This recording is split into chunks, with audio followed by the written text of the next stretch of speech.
भगवद्गीतेच्या 11व्या अध्यायाचा म्हणजेच विश्वरूप दर्शन योगाचा 26वा आणि 27वा श्लोक.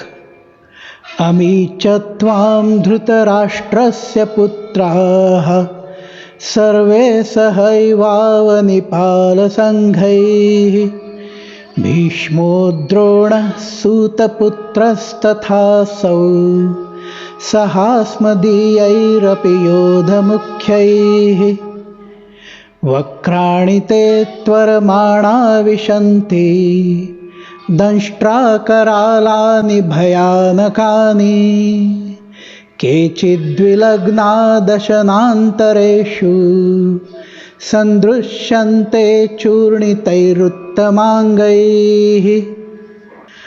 अर्जुन पुढे म्हणाला, तसंच राजांच्या समुदायांसह धृतराष्ट्राचे सर्व पुत्र भीष्म, द्रोण तसंच सूतपुत्र कर्ण, त्याप्रमाणेच आमच्या पक्षाचे मुख्य योद्धे देखील अगोदरच विक्राळ असणाऱ्या आणि दाढांच्या योगानं अधिकच भयंकर दिसणाऱ्या तुझ्या मुखांमध्ये त्वरेनं शिरत आहेत.